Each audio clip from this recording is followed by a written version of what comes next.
Hello and welcome to the latest episode of Weekend Winners in association with BetVictor. And we've got all the news to bring you on this week's show. We have Newbury and Newcastle. We're going to be previewing the pick of the action from both of those venues with all races live on Sky Sports Racing. As well as that, we also have some more Ante-post boosts to bring you, looking ahead to the King George, just as a little clue. But it is Black Friday, so of course we're going to be giving you that little bit of the offer. Being joined by Sam Boswell and Declan Ricks. Lads, we had a good week last week, didn't we, Rixie? Well done to you. Yeah, thanks. Yes, good week. Electric Mason did us a big favour, so that was running out Sam's. Nice selection. Well, yeah, sorry. I shouldn't have said us. Yeah. I should have said me. You were a very good table. Well done. So yeah, and Django Bay was good, and then all three of us were on Woodoo as well, and you guys were on Great Dawning. So yeah, decent week for the show. Hope to keep it going this week. But last week was mega, wasn't it? A great weekend's racing. Oh, it was so good. It looked like it was going to be so good on paper, Sam, and then it proved that it was just as good, which is always satisfying. But you had obviously mixed fortunes because we had Grey Dawning, had Woodoo, but coming off second best with a really good selection all the same. But to him is always that extra insult. I know. I think it's about the only ride that Sean Bowen's finished second on, it feels like, in about 10 years. So frustrating, but it's been a mixed week. The good news is we're a politics-free zone on this show. We're just going to focus on the action. We're going to park the budget chat. There's been plenty of that. Let's get stuck into what should be some brilliant racing. You've done very well with that, to be fair. You've been very calm, composed, and he's managed to stay out with any comments as well. So far, so good. We're going to quickly move on, but before we do so, please do remember to gamble responsibly, as we say every single week. Tips are not guaranteed to win, but we will still do our best to point you in the right direction. On with the 2 o'clock at Newcastle. This is the Grade 1 fighting fifth hurdle for the 4-year-olds and older. Over 2 mile 1. Now, Constitution Hill is back, vying for favouritism at 7-4 with the new line, Rixie. So not loads of runners, but plenty of intrigue. Yeah, just a field of 5, but a brilliant race on paper. Yeah, I don't know about you guys. I have no idea what the market is going to do here. I don't know who's going to go off Fav. It looks like there's been plenty of money for Amsterdam looking at that price. Yeah, too. I think he was a 7-2 or 4-1 shot maybe at deck. So I think he can pick holes in all three. Constitution Hill, his jumping obviously needs to hold up. Mentally we need to see what kind of spot he's in, because he didn't look like he wanted to jump off at Punchestown on his last start. Poor old James Bowen, anytime he gets a chance on a superstar, they never turn up for him on John Bon and then them. But this was him working at Newbury, wasn't it? Constitution Hill during the a couple of weeks ago. Surely it went a lot better than that Kempton Gallop anyway, which was a positive. But I thought he worked nicely here. Look at him there. He's strong and he's barrely. He's probably, you'd think he'd improve maybe for this work as well. So yeah, interested to see how he goes. But yeah, I don't know what you guys made of the race. I mean, remind me what the horses in behind are rated. Yeah. That's the only thing with this. Yeah. I can't be a believer, unfortunately, and maybe it's because Constitution Hill has been such a power to the bookmakers for the last 12 months or so. People still want to back him. I think he'll go off, as long as there's nothing untoward or odd or the ground or anything like that, we don't get sudden deluge of rage, I'm fairly confident he will go off favourite. I think people will come for him, Deck. There is rain forecast at Newcastle and at Newbury. Should probably mention that. Yeah, I'd say the rain would favour the new line. I think the one question mark I'd have is people are going to look at him and go, "Oh, trip," does he really want to go back down to this distance? I think personally he's going to be my selection, and I think he'd be absolutely fine. I love this horse. I think he's got so much upside to him, and for all Constitution Hill is a great horse. We're watching this in his younger days, the new line, and the form just stacks up, doesn't it? It's younger days, it's only last season. It's very true. It's a long time ago, doesn't it? It's because he's in the other silks as well. Obviously, there's now the Manor silks, but we know what those in behind have gone on to achieve. Wendigo ran a cracker, didn't he, in the Albert Bartlett? Now, some people would point out perhaps those in behind wanted further, but the Challow form stood up for once because it hadn't for years, had it? And he went obviously on to Cheltenham and was a great winner for the team, and we just know how well the Skeltons are hitting the mark at the moment. I think Constitution Hill will be your favourite, but I think this fella is the horse I want to be on. I think Mullins' runner is the joker in the pack, if you like. I don't know how to assess that. Golden Ace, I think we all know that she potentially overachieved, I think it's fair to say, by claiming a champion hurdle, and the trainer's form would be a concerning, and fair play to Connections for supplementing the fifth in the betting, because they're going to go around and pick up more than they've had to pay to supplement. So for my money, I think at the prices, I'm definitely with the new line. Constitution Hill, though, if I have to have a listen, I don't know for sure, But if I had to have a guess, I think his fan base will come out and punt him into favouritism. And I should say, we're going to super boost Constitution Hill. I can't tell you what the price will be because we're going to do it Saturday morning. He will be super boosted on the site at BetVictor. So you'll be able to take advantage of that if you're a Constitution Hill fan and you think that I'm wrong, which lots of people will. Oh, well, he's just going to be a horse who divides opinion, isn't he? He's going to be very much 50-50, split people down the middle, isn't he, Constitution Hill? Well, if he comes back to his peak, which I think those days are maybe over, sadly. Like Does he need to come back to his peak? He wins this on the snaff. And that's interesting. Like you said about the rain coming will suit the new line. I think I agree with that because his pedigree is full of stamina. He's a full brother to the stablemate Katira, who's obviously comfortable over 3 mile. He's a half brother to a horse of Kim Bailey's called Il Presidente. He was a proper stare. But the only thing is, I'm going to be with the new line as well, Sam. The only thing is that I like him dropping in trip is he's aggressive. He reminds me of Wayne Rooney when he was a young lad. Aggressive. The streets won't forget. The streets won't, exactly, right? He jumps aggressively, he travels aggressively, and, you know, I think the drop in trip, the pace of 2 miles, I think will make Harry Skelton's life a lot easier because this horse can really, really latch on. And, yeah, I'm with him as well. Anzadam, I'm not sure about him. This is an away tie for him. It's his first time in a Group 1. You know, his peak performance came beating an 11-year-old Beacon Edge, getting 2 pounds off him over 2 miles. This is a world away from that kind of performance, and he can be keen and gassy as well. So, yeah, well, I have no idea what the market's going to do. I'm going to side with the new line. The market's been fascinating. I can't call it. I've not been able to call it, so I'm glad that Sam's putting his neck on the line there. I could well be wrong, Kate. Constitution Hill, if his backers do come and he goes off as favourite here, because I just thought the new lion would be the most likely solid favourite. But as you said, Rixie, when it opened up, it was 7-2, 130 about Anzadam.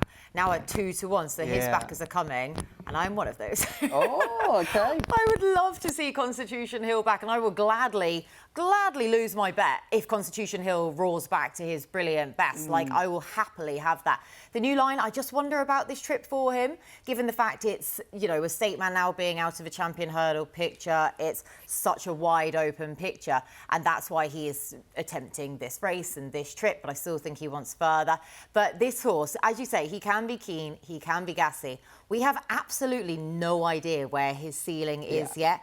And of course, after last year when we saw him on his final start, as it turned out, in the Grade 3 Limestone Lad Hurdle, he was then clipped into 8-1 for the champion hurdle itself. Of course, he missed that. He's returning from a lengthy layoff. He's a Willie Mullins horse, though, and we're moving into winter proper, where reappearance starts. Layoffs just don't seem to matter for Mullins horses, do they? So, given the doubts I have about the trip for the new lion, for all that I think he's probably the most solid option, Constitution Hill, I will be just watching this race so tense. Everything I'll be watching about him. And I really, really hope that he comes back to his brilliant best. But I couldn't be backing with him. And therefore, Anzadam, it has to be, who already has his backers now into 2-1 for me as well. Just to round off, Kate, if you think Constitution Hill is going to win at Newcastle and then wherever he goes next and regain his champion hurdle crown with 12-1 that he goes unbeaten till the festival and wins the champion hurdle, which I think will appeal to a few people that want to try and squeak a bit more of a price out of him. Because if he wins this, realistically, this would be the hardest test before the champion hurdle. And then Barb, maybe Lossymouth. Is there anything else that we're taking him on? So if you think he's back, might be a price to get involved with. He's back. Yeah. Oh, here's hoping, though, and I can't wait to see him Kate back hoping that we're there. all wrong, Dec. That's a bit strange, isn't it? That's the weird part, though, isn't it? I think we'd love to see it for the sport. For the sport, not necessarily for us in I'm our thinking pockets. with my head, not my heart. This is just a classic head and heart kind of situation, isn't it? It is. Oh, this is the epitome of head and heart. So do let us know in the comments section below. If you're siding with Constitution Hill, surely someone's got to be siding with him in the race. The three of us aren't, but do let us know in the comments section below. As we move on to the 3:15 at Newcastle now, this is the Rehearsal Handicap Chase. Premier Handicap, 4-year-olds and older over 2 miles 7. Now, Dan Skelton taking aim at another valuable prize here with Deafening Silence, Sam. Yeah, and I'd say it could be quite a defining week for the Trainers' Championship, which I know sounds a bit bonkers to say, what will be the first week of December, but we need to think about the fact that Dan Skelton has thrown a lot of darts already. Willie's finally starting to send some over. We'll talk about the Coral Gold Trophy, who's got a few runners in there, and obviously that race as well. But Deafening Silence for me is an example of a Skelton horse that we know how good a target trainer Dan is, and I just feel like the Uttoxeter run last time out he pulled up, we're going to see him finishing second at Windsor here to an all right horse of Warren Greatreason. I do find Windsor form a bit strange. Oh, we said this last week. We have no idea what horse suits it, what running style suits it. I think we don't have enough of a sample size, do we, really? And also, I know they've rejigged it for this season, I think, slightly. So it will be interesting to see. But the mainstay of this horse is, Dan was so positive. Go back, I love reading old trainer quotes. And some people say, oh, trainers are positive about things. But he was exuding the fact that he picked up this horse out of English point to pointing and really wanted to get him going over further. The Uttoxeter run, you can put a line through it. It was the end of the season for him. And I think he's given this horse plenty of time. There's no real mileage on the clock when it comes to this horse.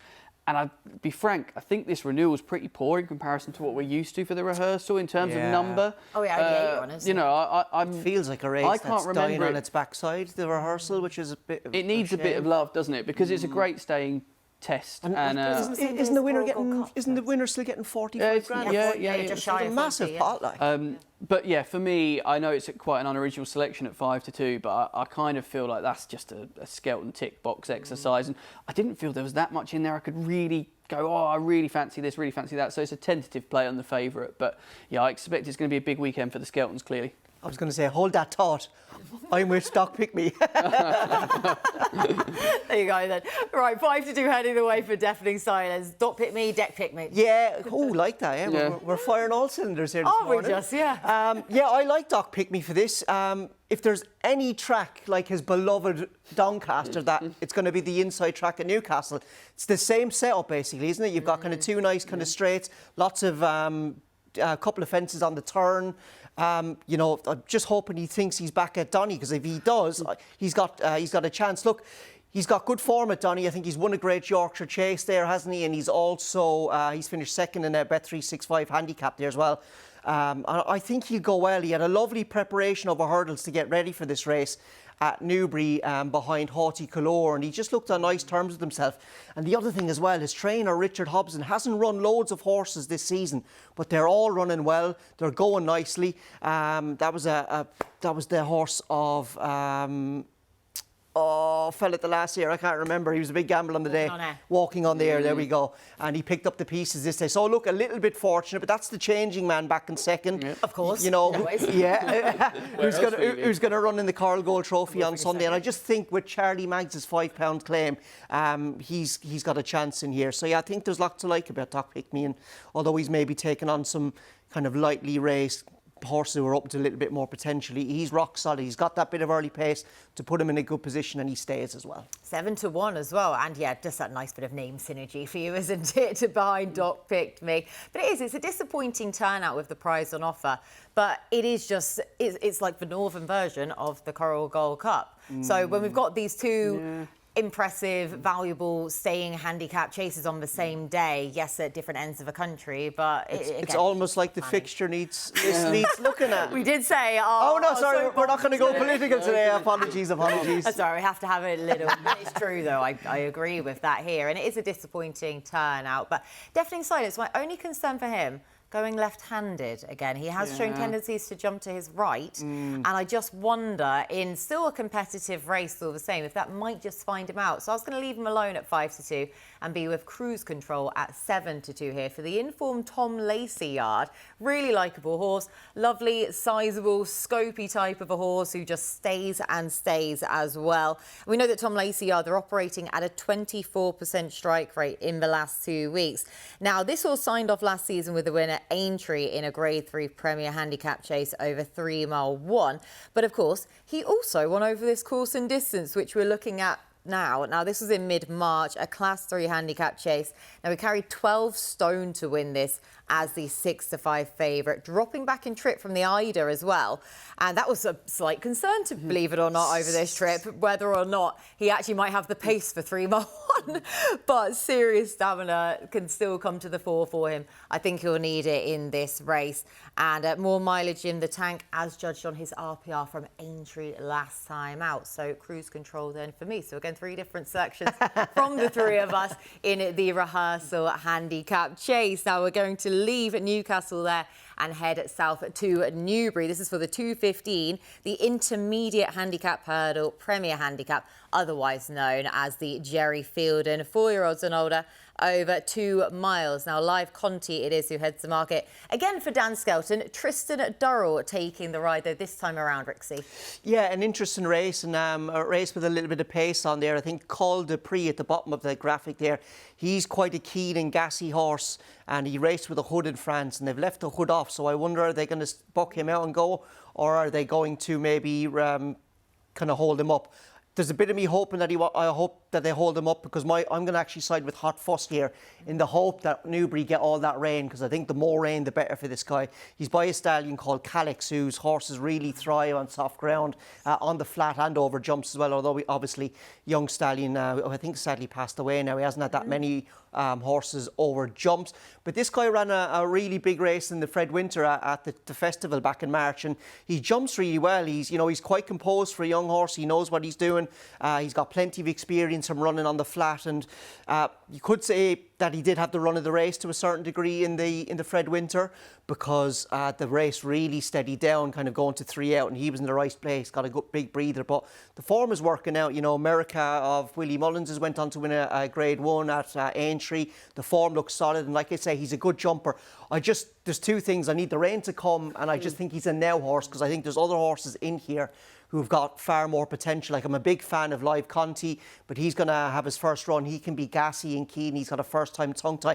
Indemnity for me, lads. I don't know about you, but he should be favoured, shouldn't he? Yeah, a lot of people have been making that case. That form behind Alexi now, he looks really well handicapped. I don't know why he isn't favoured. Maybe that's because of the Lavalier being a little bit in and out. And he's flat-bred as well. He's by Lope de Vega, wouldn't want loads of rain. Viviani, I'm a fan of as well, young horse who jumps well. And I think this horse is really interesting. Endeavour Blue of Ollie Murphy's. He's a 7-year-old now, where he's taken an age to get to where he is, but he still looks so raw. If he's kind of sharpened up a little bit from the winter break and he's in good order, he could go well. But he's the horse, I think, to keep on side going for the rest of the season, and even maybe over fences next season. But Hot Fuss, though, at 12 to 1 is your main selection. Hot Fuss, hoping all the rain comes, baby, because we need it. Gonna need it then for Hot Fuss at 12 to 1. But cases made about the dangers in here, Sam, and we tend to associate this race with unearthing a potential future very good one. We've got lots of young talent in here. Yeah, you go back through the history books, there's been a few 4-year-old winners. Lammy Surge, probably the best of them in recent years. Really nice horse, of course. I seem to remember Rock and Ruby winning this as well, going back through the years. And Epatante as well. Yeah. Really burst but proper. Going back to my 4-year-old thread, talking about Lammy Surge, I thought Vinieri's really interesting for Harry Derham, and there's a few things in here to mention. Obviously, this meeting is absolutely massive for Lambourne-based trainers. It is huge, and I think until you go to it, you don't really realise just how much of a community event it is. And if you ask trainers outside of the festival and like the obvious Grade 1s where they'd want to have a winner, I'd say it'd be this meeting. We're watching this horse finish 3rd at Ascot. Lulamba is your winner here, and we obviously all know what that horse has gone on to do. And I think it's Mondo Man, isn't it, who ends up 2nd, who ran yesterday, Second, and was 2nd, yeah. And he's a bit of a work in progress, isn't he? He's a bit of a thinker, I think it's fair to say. But this was in between two wins, and then we didn't see the horse again. I don't know if he picked up a niggle, but he was off the flat from Johnny Murters, and he's just a really interesting type, I think, that's really low down the weight in here, and I think will definitely be better than his mark. Whether it's today, I'm not so sure. This is competitive, super competitive. But another interesting twist, the owners are the OLBG Racing Club, who sponsor the Owners Lounge at Newbury, so it's a big day for them, my old firm, so I'm fairly convinced they'll want to have a good result. There'll be plenty of them cheering him on, and I think he could go really, really well for them. And I think, Harry Derham, we all know he can strike, and he's just seemingly coming to the boil, I think, at the moment in time. And this fella, yeah, what are we, 4 to 1? That's a fair enough price. I wouldn't want to go much shorter in such a deep race, but I think he'll go well. It's an interesting point that you make there about it kind of being like the Lambourne-based operators, their version of like the Cheltenham Festival. It's big. Yeah. You see like a lot of the flat yards in and around there, like Wiltshire as well, all the staff go, and it's a nice day out. And so it really means something, this meeting, and give credit to the racecourse. They've really tried to continue to bring it to life. They're lucky as well. The ground, of course, it's been so dry. we're going to get plenty of good field sizes here. And I think this race is a prime example of what we love to see on a Saturday. And we all disagree again. Yeah. Again in this one, because I'm actually going to be with Give It To Me OJ here, 13-2 for this one. We talk about the 4-year-olds in here. Lots of them making their reappearances, and it's just tricky to weigh up who exactly is going to be ready to go, who's going to train on for this season as well. Now, Give It To Me OJ, he's still got those questions to answer, but at least he hasn't got the race fit angle to have to answer. Now, we're looking back at him actually winning at Newbury on the 28th of February. This is a course and distance juvenile hurdle. He beat Ocean Conquest 3.5 lengths into second as the 4-9 favourite, and won as a 4-9 favourite should do as well. But of course, as I say, he is race fit coming into this. 3 starts so far this campaign, winning all 3. 2 of those on the flat at Epsom, and then of course last time out at Cheltenham in the Masterson's Holding Hurdle, again as a 4-9 favourite. There seems to be a price that follows him about.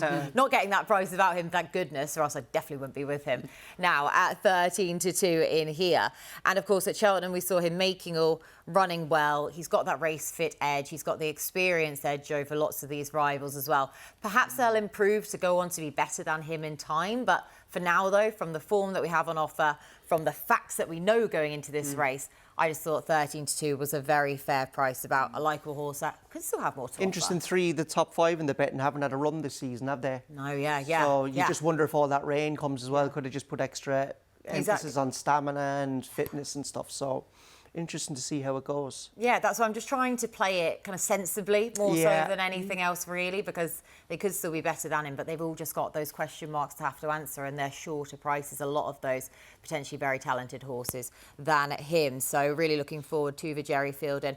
All the same, again, do let us know in the comments section below your own selections. Whilst you're there, also hit the like button and the bell notification button so you never miss an episode.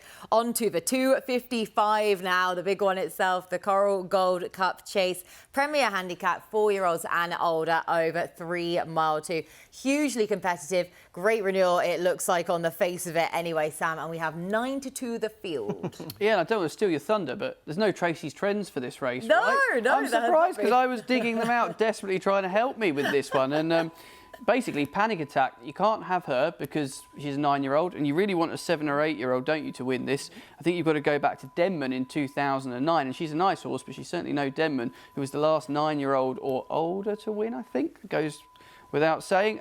Sizing Tennessee, he was quite 10. old, he was 10? Yeah. He's the exception to the rule. Knowledge, yes. Oh, well done, girl. Yeah, I'm impressed.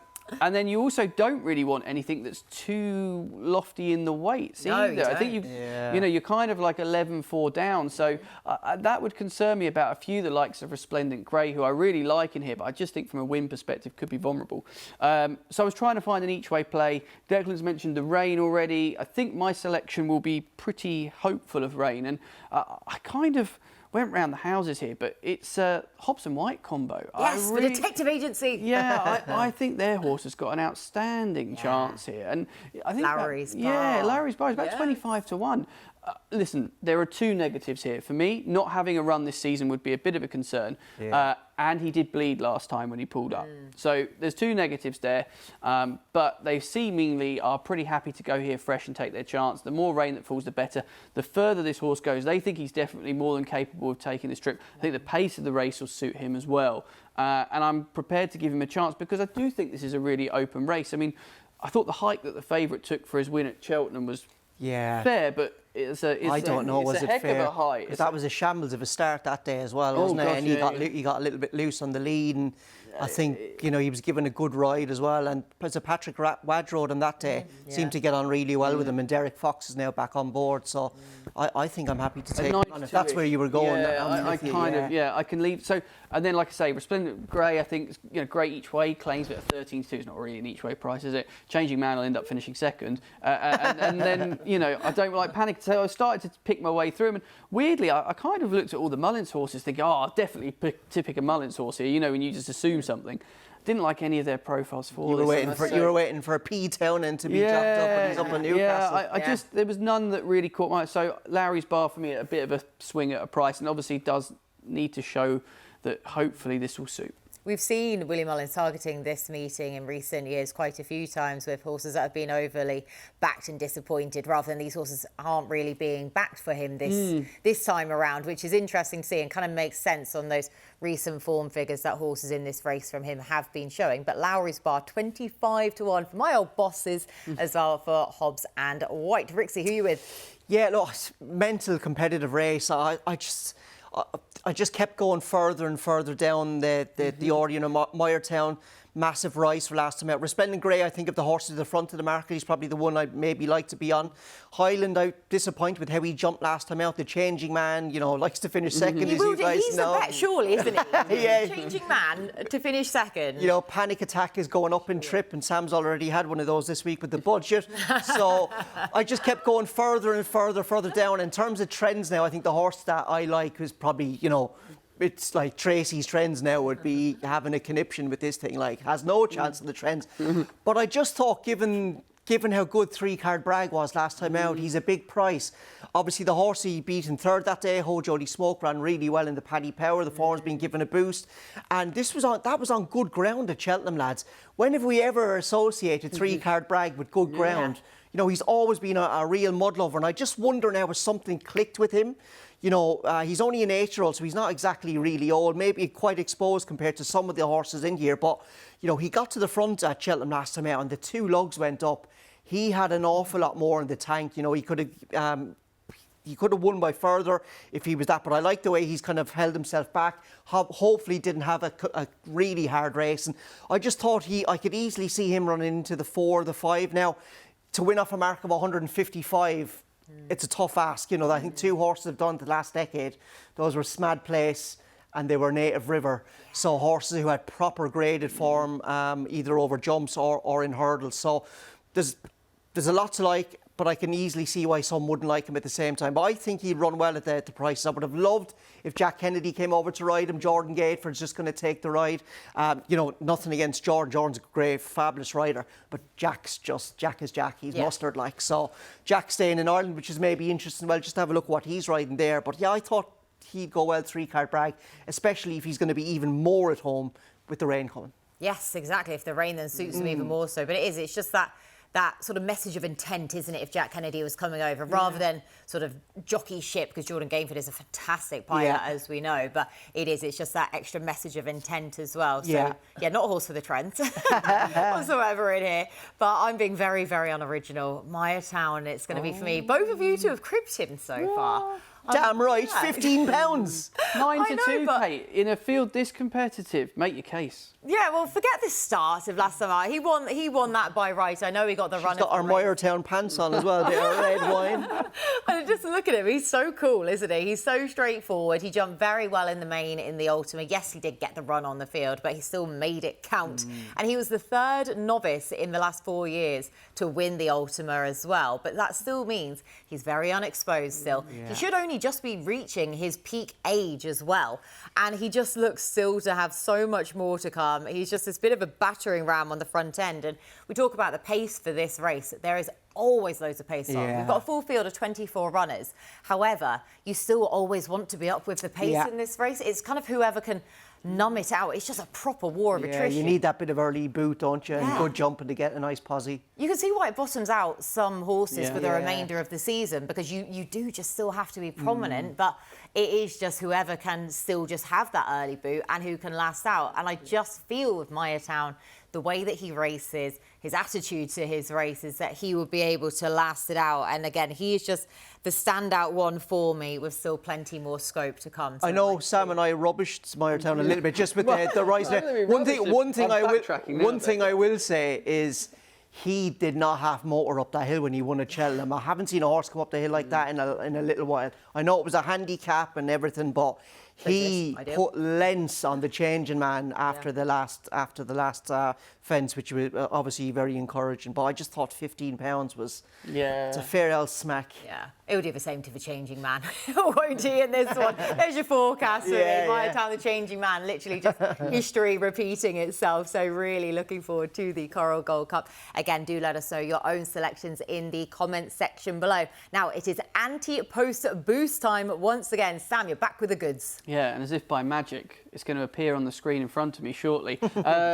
Right, we've been doing a couple of Cheltenham boosts, as you can see, and they're still there. We're allowed to touch the screen. Well, apparently, yeah. I've got my licence. Jamie Lynch, there you go. Just, watch us. Look what we can do now. So last week, we boosted Kopek de Bourse of the Arkles. That price is still available. We did the Supreme Novice, didn't we, a little while ago? Still available. But this week, I thought we're feeling a bit festive, aren't we? December is fast approaching. And the King George, because Rixie, you put up Django Bay to win last week. So we're market leading, I believe, 4-1 price about him to win the King George for Nicky Henderson. I thought it was very good last week, wasn't he? He was dynamite, wasn't he? I did love the fact that we were all thinking that he'd need the run, and he was well backed and absolutely bolted up.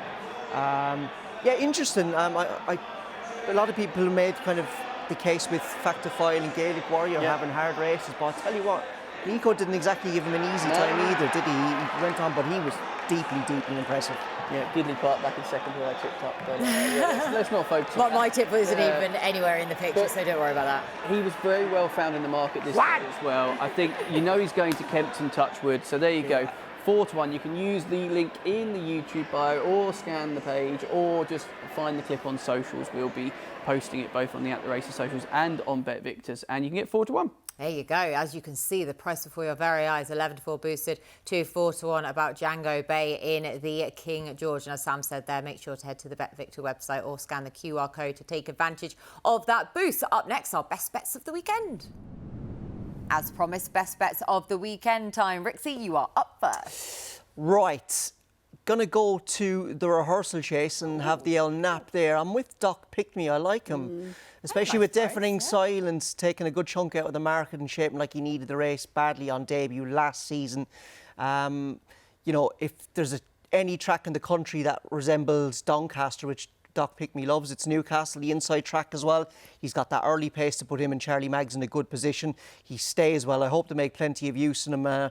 And Charlie taking £5 off his back will help, as will the Richard Hobson team being in very good order at the moment. So good old Doc Pickme will do for me. We're going to go down to Newbury then for the next best and the long shot. And I'm hoping the rain comes for both. The next best is going to be 3-card Bragg. Look, it's going to be tough off 155 to win. Maybe if people want to approach it a little each way and maybe more on the place only bet, I think he'll run big. He's a classy horse. The form at Cheltenham last time out was given a little bit of a boost by Holy Smoke, and that was good ground. When have we ever associated a 3-card Bragg with good ground? If the rain comes, I think he's a player, so he will do for me. And then the long shot's going to be good out Hot Fuss again. Hoping the rain comes, lads. He likes to get his toe in. I think there's 2 or 3 horses in here I think would probably progress past him fairly readily, but he's had a run. He's going to be fit. He's quite a good jumper for a young horse, and I'm just hoping he's the kind of now horse. So those are the 3 losers this week. Interesting on your prices there. Your next best is a bigger price than your long shot as well. We always like that. Yeah. Just I'd be more confident that 3-card Bragg could go close than him, basically. Yeah. So like I say, it's again, it's kind of just listing your horses as what chances you think that your mind, regardless of price, therefore. But yeah, he's a nice price so for your next best bet. We'll see. Yeah, I was kind of last week. I was kind of confident with the best bets. This week, I think is really tough. It's competitive stuff. So we'll see. But as ever, excuses in already. Exactly. We always make sure to get them in already. But yeah, it's fascinating from one weekend to the next when we feel like we've got strong opinions for our best bets or for our naps. This weekend feels very, very tough. Even with our smaller field sizes in some of the races, it's still just as tough. Yeah, the bookmaker in me is delighted that we think it's so tough and we're going to have some big prize winners. You got some good news this week. I mean, if 3 Bragg... You mean the bookmaker in me? You are the bookmaker. You're all bookmakers. I wear a few hats, Rixie, don't worry. But the punter side of me, the nap should be Declan to do a rain dance by the sounds of things Saturday morning. But I'm going to stick with the courage of my convictions that Constitution Hill is not the same horse, will get beat. Not necessarily because I want to see it, but I just think the new line is a very good price. If I really like the fact that I think he's the progressive next new kid on the block for that champion hurdle market, and I think this will be the biggest shake-up we'll see this side of the race, I'd say, looking at what's likely to come for targets. So I'm really excited to see what the New Line can do. I think the Skeltons, you know, yes, they're having winner after winner. Yes, they're after the championship, but it's these top class horses that they're going to want more and more of, and I think we'll see more and more of them. So the New Line for me, I think you'll get the better of Constitution Hill. I'm not sure on Willie's runner, if I'm honest. I know you like him. I'm still not sold. So the New Line, I think, is a cracking price. My next best, I'm going to go to the Jerry Feilding with Vinieri for Harry Derham. Already mentioned in the show, it's a big meeting for Lambourne-based trainers, and I'm convinced he might well have had this race in mind for a little while. He's got that third to Lulamba back at Ascot, a couple of wins last year in events that he was entitled to win. He could just be quite well handicapped here, I think, and maybe has been kept with this race in mind. And there's another one that if there's a bit of rain, he'll be fine. And the long shot, I'm going to go to the Coral Trophy for Lowry's Bar, because I just think ticks the box as a long shot. It's an open enough renewal. I don't like the favourite that much. Sorry, Kate. I think he'll go well, and as long as obviously the bleeding issue is a concern, but he's going here fresh. Again, a bit of rain won't hurt his chances. Unexposed, got a nice profile. I think he'll go close. My favourite bit about all of that was while he was giving his own selections, he was rubbishing yours. I know. So I'm really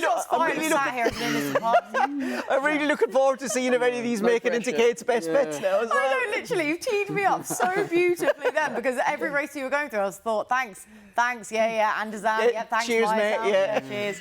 Yeah, and we'll kickstart with Fanap, which is my town. There we go. There we go. Then I feel like if I'm tipping up the favourite in the Coral Gold Cup, it's going to have to be my Nap for Maya Town. I'm going to have to follow this through with really strong convictions here. Just bat it back towards you, Sam Boswell, as well, for the horse who's got a perfect profile for this race. Will hopefully be bang up with the pace again. You two doubted his ultimate win. I am not a doubter of it. I still think he's got loads more to come, and he could be a real monster this year and go on to even bigger and better things than this main event on Saturday. Next best bet, Amsterdam. There we go, for the fighting fifth, because again, I would love to see Constitution Hill win, and I will gladly lose my bet if he does go and returns back to his absolute best here, but I just can't back him at that price. And if he shortens up into favouritism as well, outright favouritism, then I really couldn't be with him. So I'll just watch him through, well, half open fingers, I think, really. The New Line, I just worry about the trip for him, rather than we just don't know about Amsterdam, what he's capable of. But everything we've seen of him so far, and with the connections associated, he could easily be an absolute rocket. So we'll get the confirmation either way, but I'm getting, well, now he's into 2-1. He was about sort of threes. You might catch a drift. Yeah, maybe. But the betting at the minute is only going the one way as we record this on Friday morning about Amsterdam. But I'll still side with him. And my long shot horse I haven't mentioned yet. We spoke about this last week, going for two horses in our best bets in the same race. So I've gone for the Coral Gold Cup for Gorgeous Tom here. Now, Henry de Bromhead, he's sending over two runners for the race. Now, of course, I'm interested always in Monty's Star, because it's Monty's Star and I adore this horse. Do I think he can win this off top weight? No, not really at all, bless him. But I hope he goes well. Run off a mark of 159, carrying 12 stone. And that has actually seen Gorgeous Tom getting a really nice weight in here, though, from his stablemate Monty's Star. And of course, Gorgeous Tom, he's making his handicap chase debut, his second ever handicap start after having that really good novice chase campaign last season.